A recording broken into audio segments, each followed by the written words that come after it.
Thank you so much for joining us today for this FAFSA updates webinar. We're really excited you can join us. Hopefully we can help answer some questions today. My name is Lindsay Spencer. I'm with the Office of Undergraduate Admission. Pronouns are she, her, hers, and I'm our transfer admission counselor. So I'm going to be in the chat and the Q&A today helping answer some of those admission questions. A quick note, we really would encourage you to use the Q&A function for questions.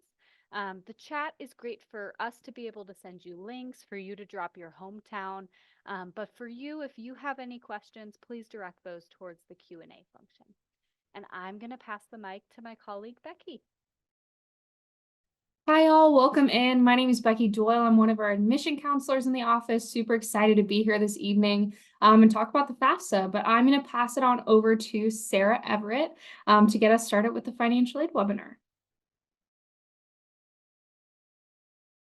Wonderful. Thank you, everyone.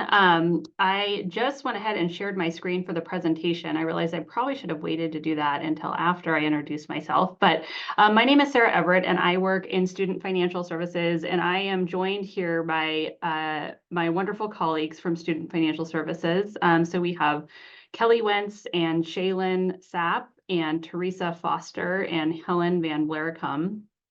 They are all going to be answering questions in the Q&A. Part of the reason we wanted to do this, we know that it has been a little bit of a rocky rollout with the FAFSA application. And so we wanted to just make sure that you knew that we are here to help. So if you have questions that you would like answered about the FAFSA and just want to drop those in the Q&A function, that would be super helpful.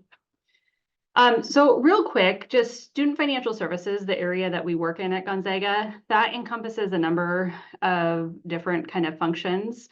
We are financial aid, so we are very familiar with all that's kind of going on with the FAFSA application, but we're also the student accounts office as well as student employment. And we really try to make sure that students have access to the financial aid opportunities that they need, including determining financial aid eligibility for federal and state programs, as well as helping connect students to scholarships, loans, all the different resources that students really cobble together to pay for college. It's also our role to help students understand the cost of attending Gonzaga. We help with payment arrangements and help students essentially get their account settled and their student account paid. And we also work in student employment and connect students to those resources as well. We're going to be focusing really in that financial aid world tonight. We're going to be talking a lot about the FAFSA application and kind of the updates, what we know now that we're a month into having it open. And we are excited to be here, but know that if you don't get what you need out of this webinar in terms of information, that we are happy to help with any of those topics that I mentioned. So what the goal here today is to really provide some information on how to apply for financial aid. It looks a little bit different this year than it has in years past.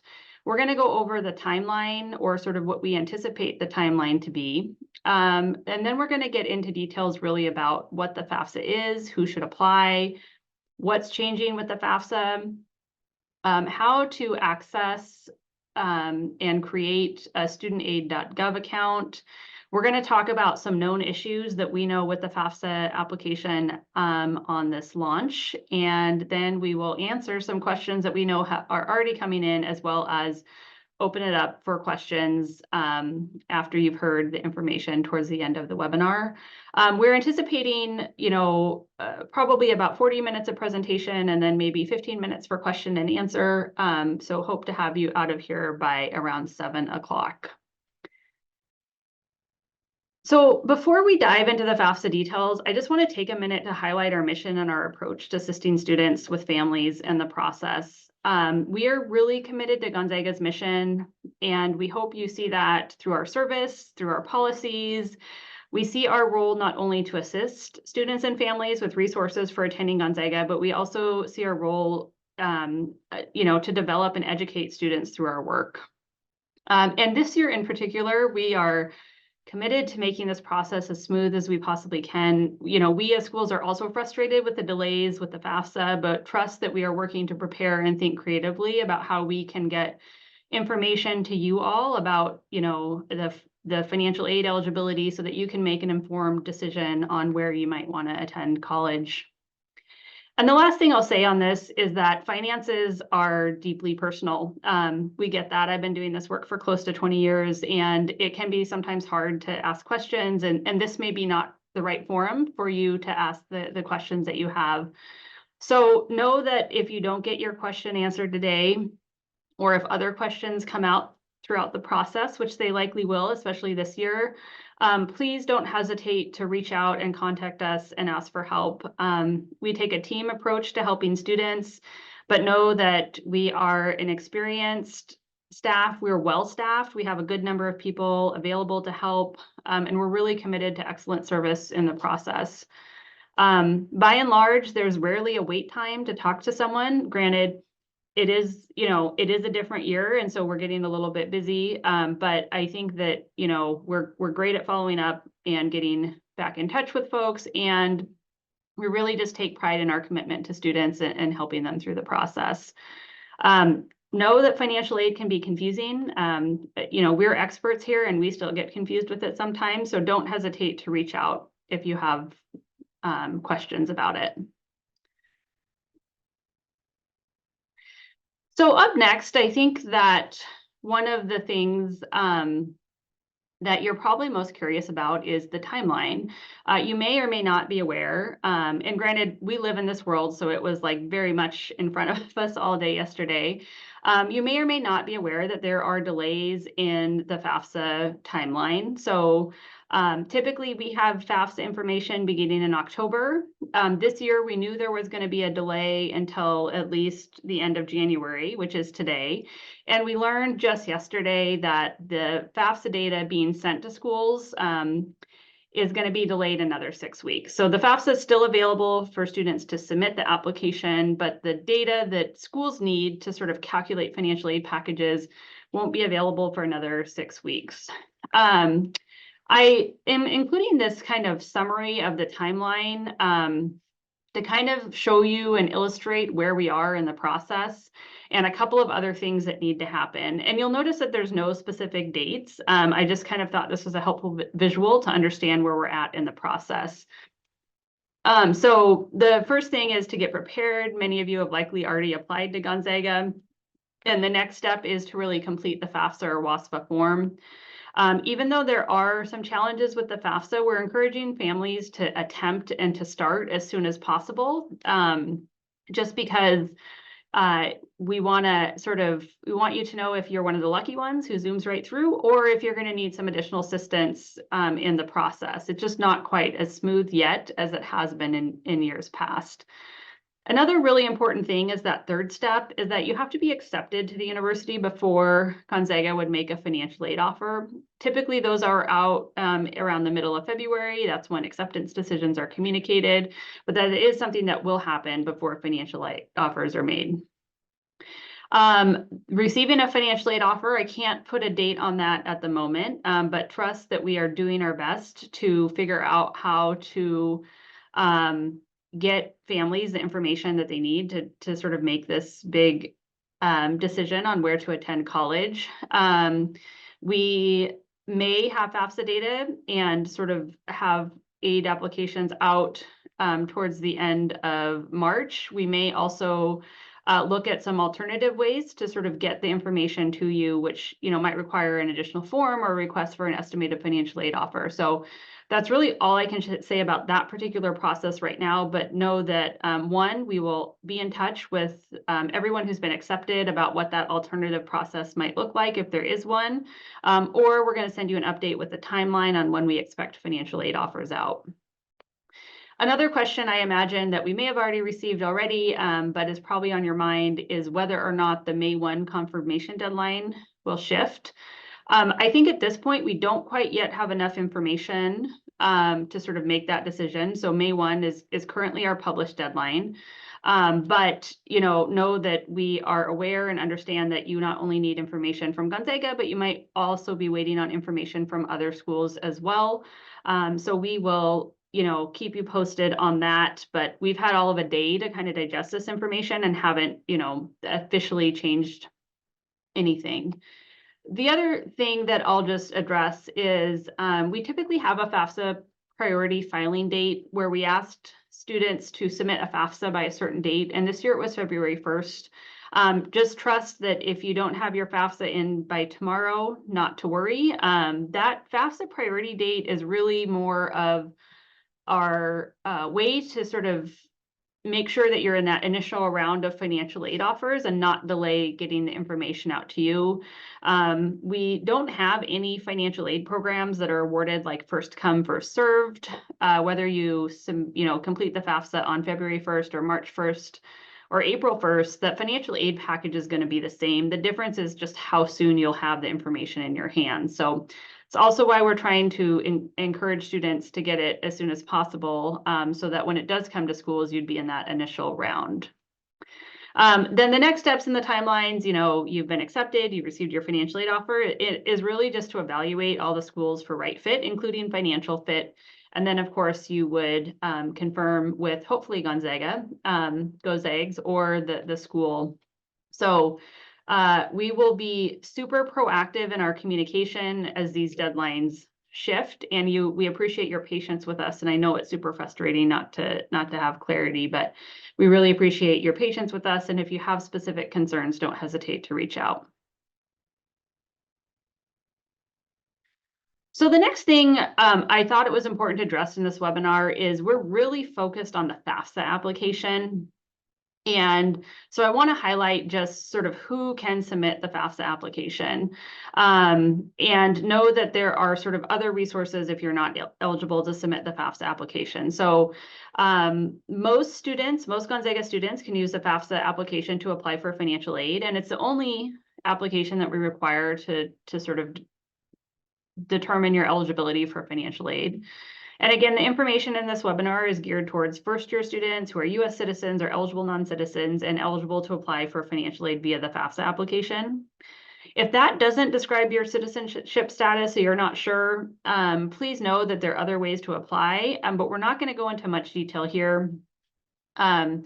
You can reach out to the financial aid office, finaid@gonzaga.edu. I'll have one of my colleagues put that in the chat, or you can schedule an appointment at gonzaga.edu/appointments, and we're happy to kind of go over and direct you to the other applications if you're not eligible to submit a FAFSA application. And one more plug, because this is really focused on the FAFSA application, I do want to let you know that in the fall, September, October, somewhere in there, we did a webinar about how to apply for scholarships and financial aid. And that's really more of a broad strokes, kind of not so specific, to the FAFSA application webinar. And this is on our webinar series webpage. And this goes into more of like some of the nuts and bolts about like the difference between grants and scholarships and the sources of aid that are available to students at Gonzaga. We also talk about Gonzaga scholarship opportunities and the estimated cost to attend Gonzaga. Those topics not going to be covered in this webinar, but they are available. Information's on our website. They're also available in this webinar. That's posted here on the screen if you would like a little bit more information about like the overall financial aid process.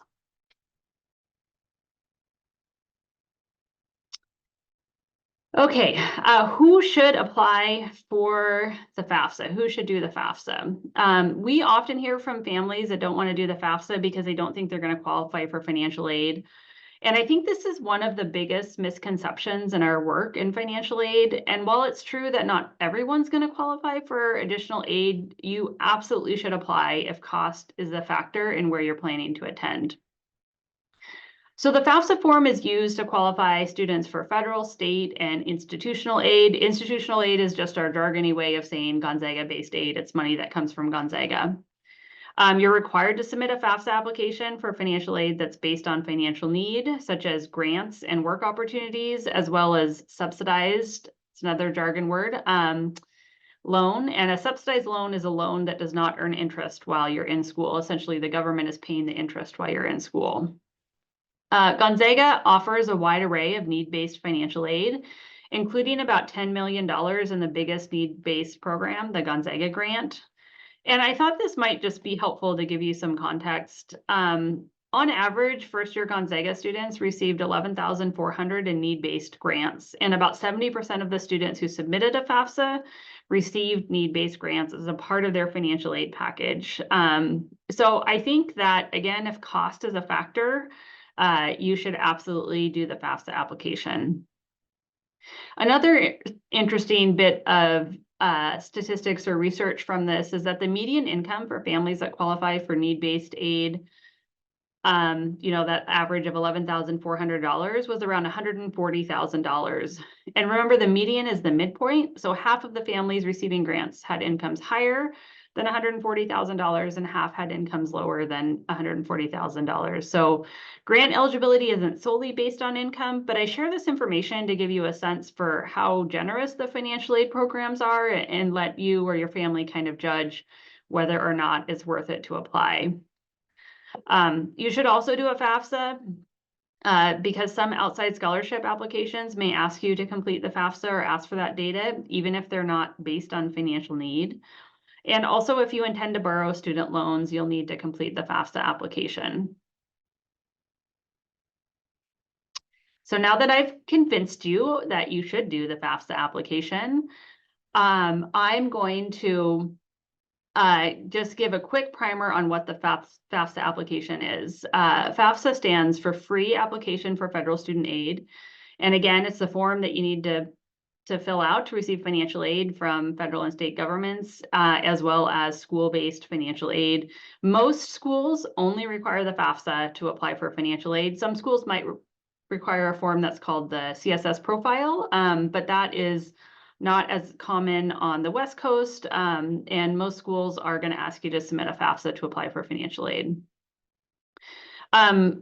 The form is maintained by the U.S. Department of Education. If you've been following this topic in the news at all, you're probably familiar with that, as they are not being shown in a super great light right now as this project has been delayed. And we see over 17 million students using this form every year, and I think that's the volume speaks to just what a complicated sort of upgrade process this has been to the FAFSA. The FAFSA is going to be online at FAFSA.gov, and the FAFSA is free. That first letter in the acronym FAFSA stands for free, so you don't need to pay someone to prepare it for you. The FAFSA is an annual form. You'll need to submit a new FAFSA before each academic year in which you want to receive financial aid. And if you plan to borrow loans throughout school, that's another reason you'll need to do the FAFSA form. This FAFSA that we're speaking about here, the 24-25 FAFSA, is going to be based on your family's 2022 income. And the output is what's called the Student Aid Index. And of course, the form is now available. It's been available for about a month at FAFSA.gov. So you have probably heard by now that this year the FAFSA is undergoing some exciting changes. Exciting is one word for it, but really some long overdue modernization. And because of the changes, the FAFSA was delayed about 3 months. It's generally available in October, and it did not come out until December 31st this year. And all of these changes, I won't bore you with the details, but essentially this has been now a 5-year project. And it's a result of the FAFSA Simplification Act. And the purpose is to really modernize the form. There was some really old technology running the prior versions of the form. There was a lot of places where it just wasn't super intuitive or useful, both on the student end as well as the school end. And so what we're living through now is the changes to sort of simplify the FAFSA and sort of update the technology.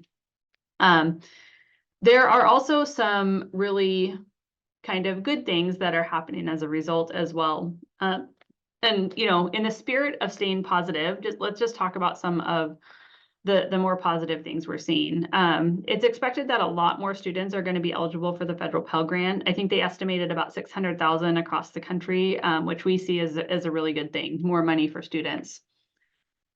They've also sort of removed some of the jargon. I think there was a lot more intention to the labels and words that they gave this form, which was appreciated. So for example, the term expected family contribution, that was the label for the FAFSA output in our in previous versions of the FAFSA. That's been updated to Student Aid Index, which is just a little bit better of a label for how that figure is used in calculating financial aid. The application is streamlined. There's fewer questions. There's a lot more skip logic, and it's just a much better user interface. And again, there's some new terminology, and I think this better sort of suits the form and sort of essentially what we're asking to do. So a contributor, which we'll talk about in more detail, that's going to be anyone, including the student, who's asked to provide information on the form. And then this idea of consent is permission to have your tax information transferred from the IRS directly to the school. And for those, you know, if you've attempted and haven't been successful, know that you're not alone, and I'm very sorry. But what I will say, for those students that we've helped that have been successful, the streamlined application, the instructions, all of that is just a much better user interface. So while it is so frustrating to be where we're at, you know, especially as families that aren't able to do what they need to submit the FAFSA, I do think that ultimately this will be better. It's just going to take a little bit of time to work out the kinks, which is really a hard place to be. But know that we're here to help. So as you get ready to prepare for the FAFSA, the previous form was almost designed for like a student and a parent to sit down at a computer and do together. This new FAFSA is almost like parts of forms where the student can do their part, sort of independent of the parent. They're going to send information to the parent, and the parent can do their part, and then the form is sort of complete. So it feels a little bit more segmented. And so that's why it's important as you prepare for the FAFSA to sort of identify who the contributors will be on your FAFSA form. All the contributors are going to need to create a studentaid.gov account if you haven't already. And then you're going to want to gather some information needed to complete the FAFSA. This might be balances of cash savings and checking accounts, investments, business values, child support received. Tax returns might be helpful depending on, you know, particularly if your family situation has changed, you know, the number of dependents claimed, that sort of thing. So one other concept that's sort of important to note is this idea of FAFSA dependency, because that's going to impact who the contributors are. So most traditional age college students have their parent information on the FAFSA form. And if you're a dependent student, it's going to sort of require you to submit both yours and your parents' financial information on the form. There are some circumstances where we might see a traditional age college student not on the form. And I apologize because this is pretty small font, but the FAFSA will ask students a series of questions to help sort of get at this dependency status. But essentially, you have a set of personal circumstances, like whether or not the student is active duty military, or maybe they're married or have children they support, that would sort of make them independent for FAFSA purposes. There is also other circumstances that might make them independent, as if they were kind of certified as being homeless or at risk of homelessness by, you know, generally that's happening at the high school level.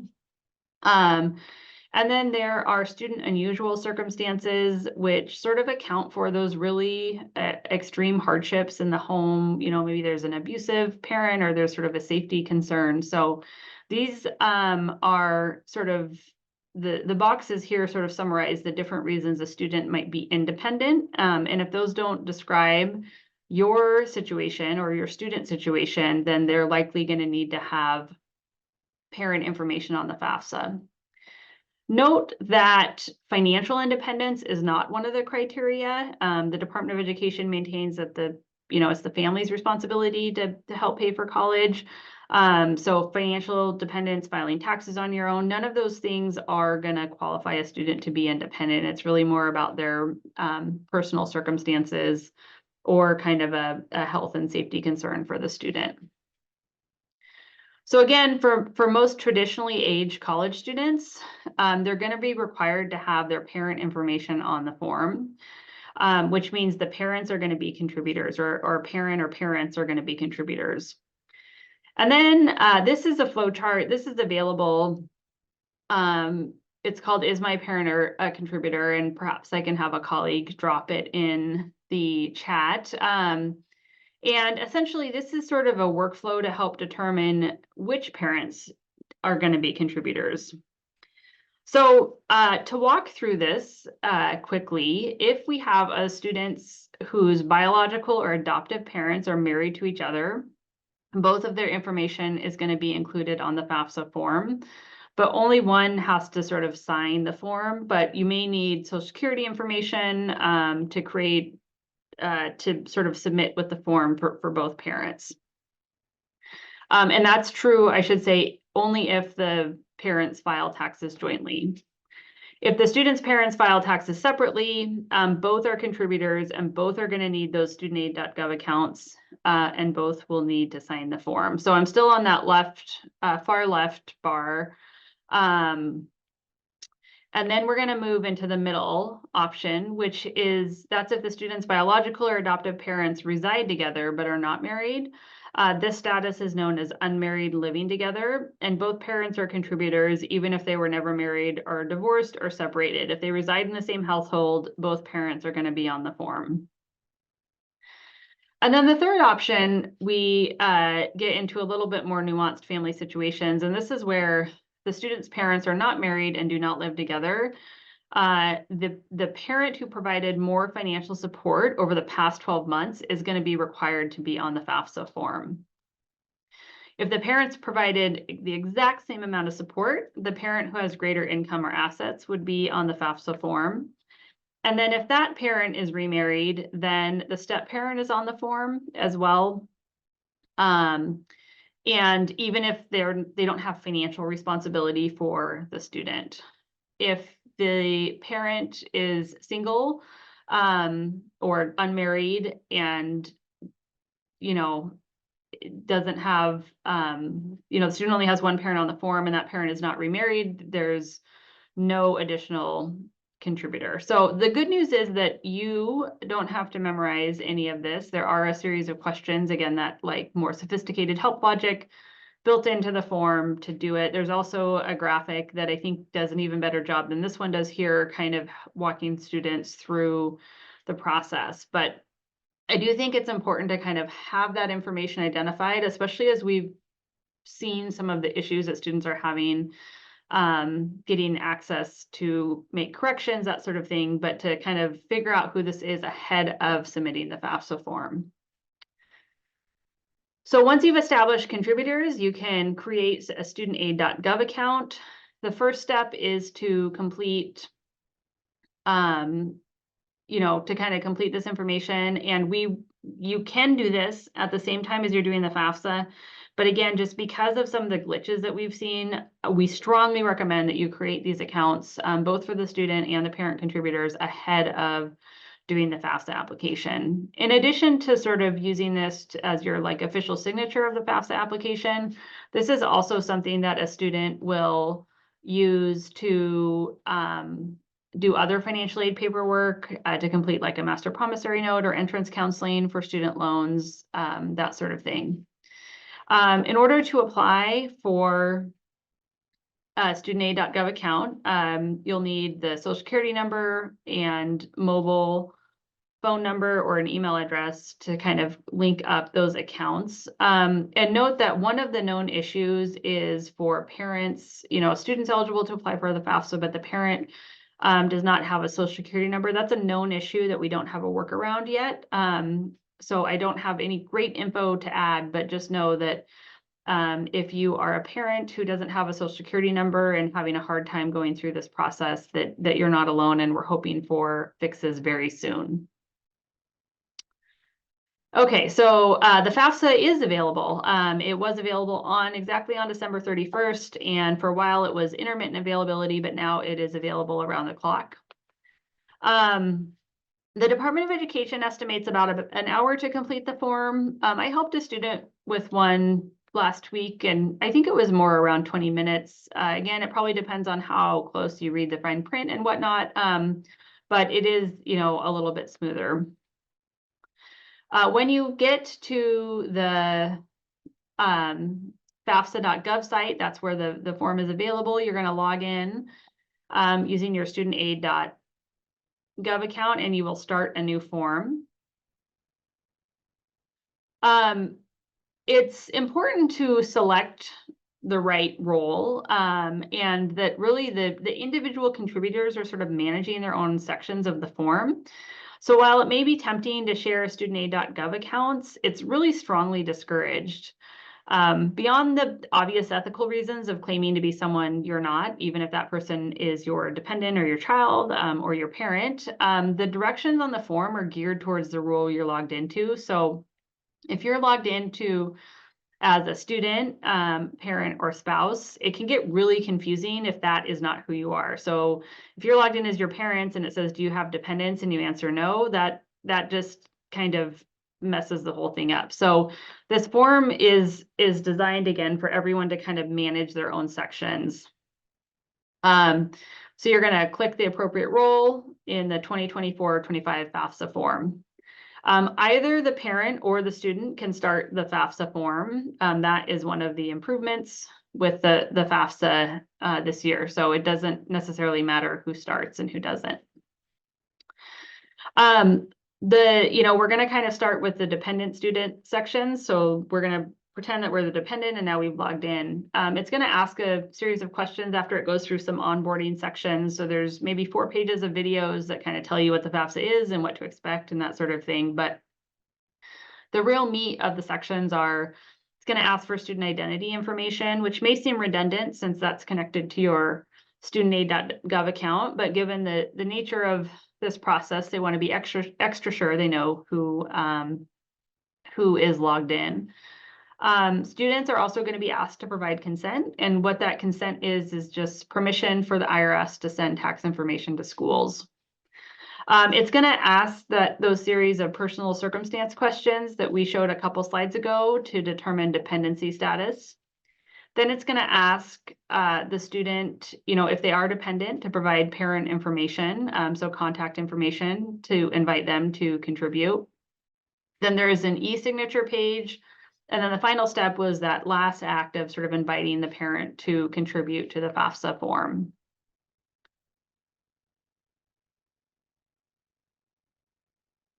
So then the parent would receive an email from Federal Student Aid, and they're going to, again, get that same series of onboarding. What's the FAFSA form? Who are contributors? What to expect and next steps.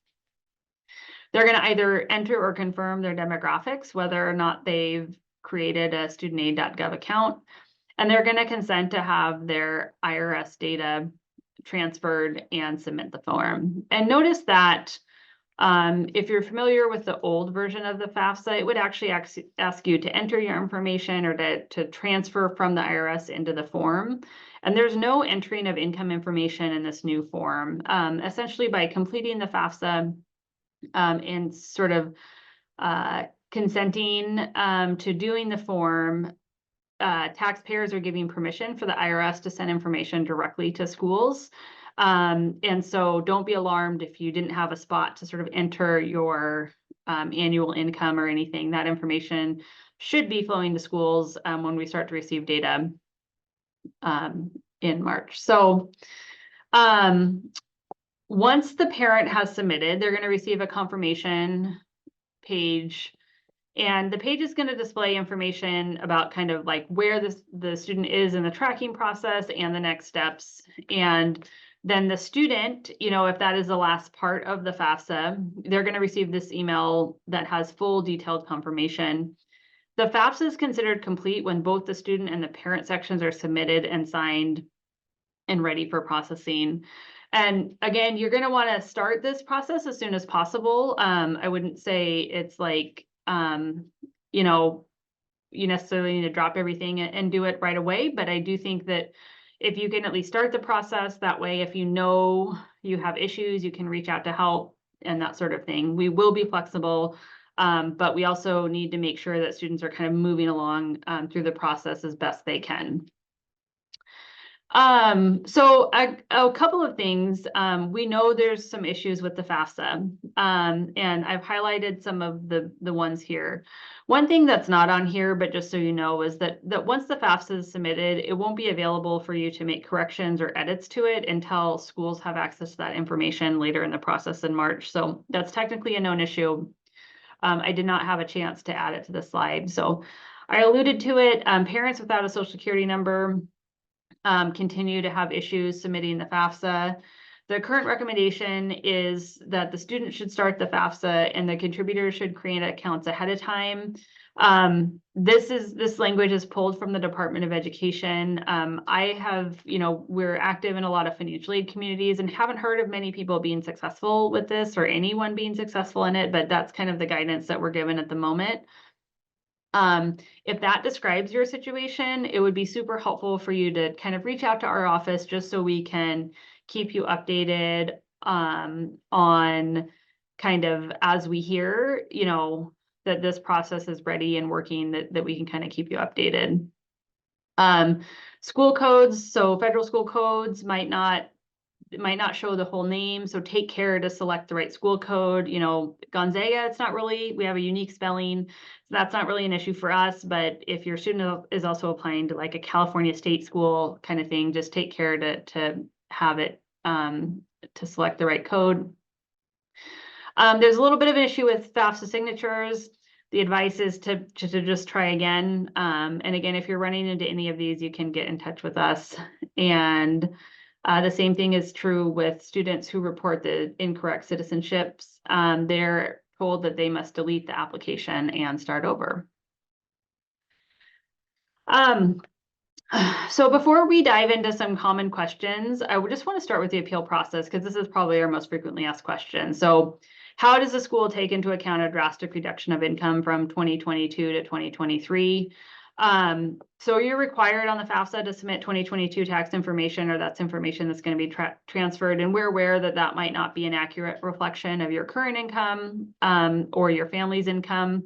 And we have a process to take that into consideration. Like many other things I've shared in this webinar, this process is a little bit in flux. Again, generally we have FAFSA data and can kind of start this process now. So we have information up on our website and you're welcome to visit it. We may, if you do submit something to us, we may let you know about an updated process or ask you to resubmit. But we will, know that we have a process and we can take that stuff into consideration. And we'll connect you with the right, person or resources as soon as we have that information available and on our website. Another common question kind of related to this is how are we going to sort of take into account that there might be multiple siblings in college? This was something that was asked on old versions of the FAFSA, but is not asked again.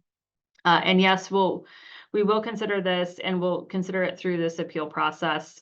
But the first step is to submit a FAFSA, and then we will keep this website updated and communicate with anyone who's asked us about appeals to let you know when we have that kind of process set and timelines for the next year.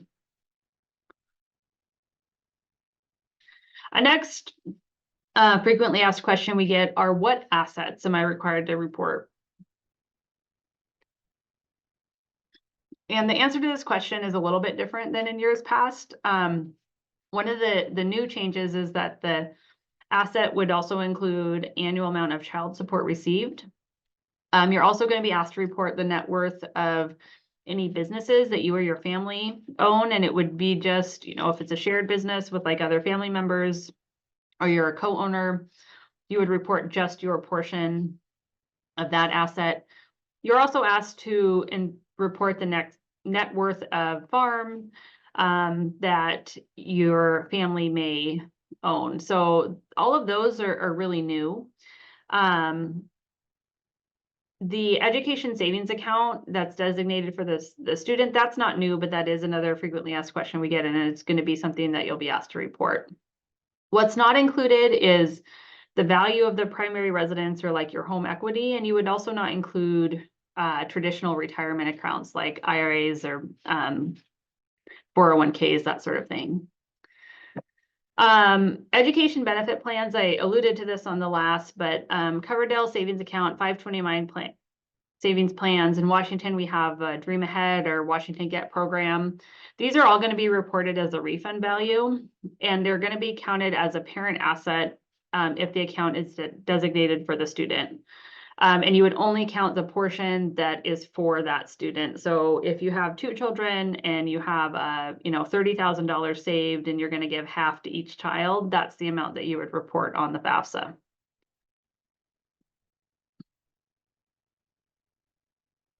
Another common question is around means tested federal benefit programs. And this is a question that the FAFSA is going to ask, and it's a little bit confusing because there are lots of school districts that offer free and reduced lunch or free lunch to everyone.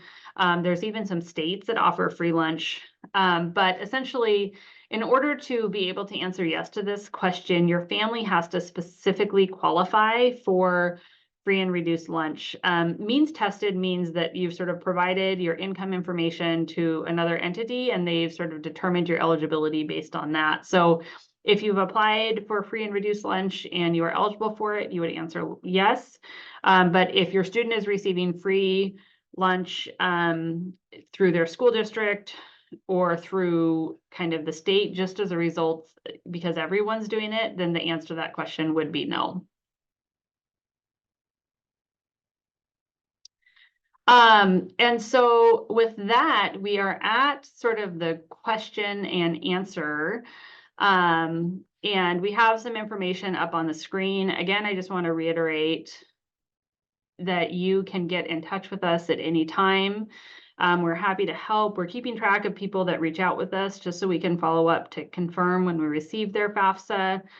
We will be absolutely proactive about any process or timeline changes, and just happy to help through this process as best we can. So I don't know if my colleagues who are answering furiously questions in the Q&A, if there's anything that came up that you would like me to address, or themes of questions that we could go into more detail about, but I'm happy to answer any questions.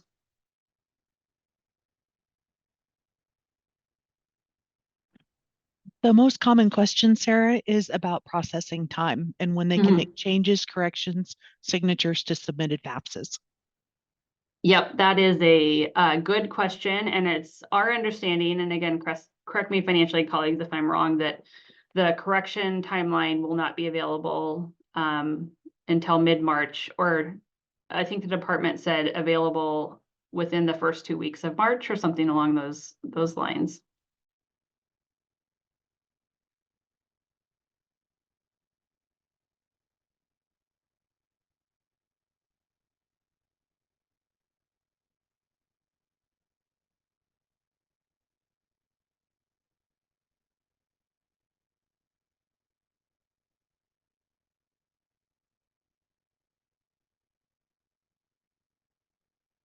So I see a question that I'll answer live. Does it matter who starts the FAFSA first, the parent or the child? Does the student have to invite the parent, or can the parent invite the student? It is not supposed to matter who starts the FAFSA first. The student can start it or the parent can start it. I haven't heard much chatter around there being too much of a difference. I think that both ways are successful, but I just recommend that if you haven't started the FAFSA, and it doesn't work one way, try the other way. Most of the people we're helping, particularly since we're on campus, are students, but it's not supposed to matter who starts the FAFSA. Another good question I see in here is how long does it take to answer after an appeal? And thank you, Shaylin, for responding to that. You're not going to love this answer, but it kind of depends. Again, we're trying to figure out how to get information to families without having access to FAFSA data. Though I think you'll find us to be super responsive, generally our appeal process involves request a little information via phone or via a form, and then we'll follow up with a phone interview to just make sure we get a complete understanding. I would say on average from start to finish, it's maybe a week to sort of 10 days. And as we get closer to critical deadlines and decision points, we'll try to sort of accelerate that and sort of get more people involved in fielding those inquiries so that we can get information out to students and families.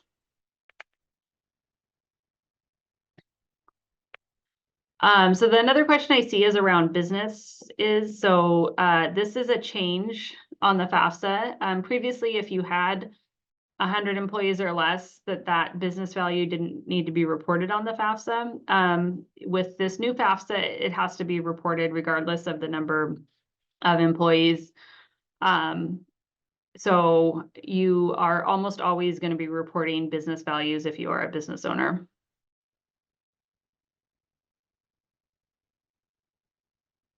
And another question I see is, when I have multiple students in college, is there any considerations for that? That would be our special conditions appeal process.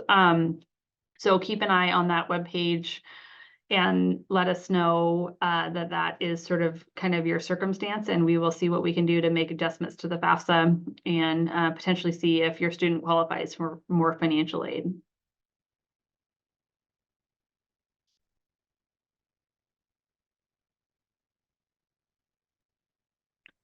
Sarah, I put a link to the appeals page and the schedule an appointment with us in the chat.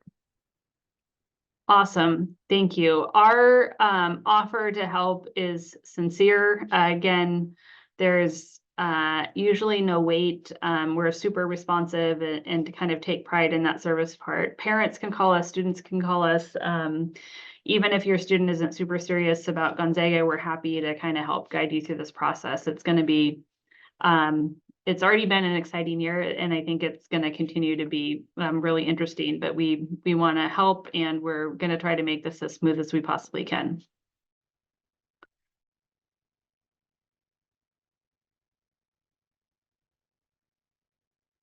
So that, I believe, concludes the webinar. I don't know if there was any more questions we wanted to answer. Looks like they're getting answered, so I think we're good. Lindsay, anything else from the admission side that you wanted to touch on? Well, first, huge thank you to our financial aid colleagues. They are so knowledgeable and so good at what they do and so compassionate all at the same time. So thank you all so much. To all our attendees, I'm going to drop some admission links. We have an admissions email and a Find Your Counselor link. If you have any questions, we can help connect you with financial aid. We can help answer admission related questions. Please don't hesitate to let us know. Thank you all so much for joining us today.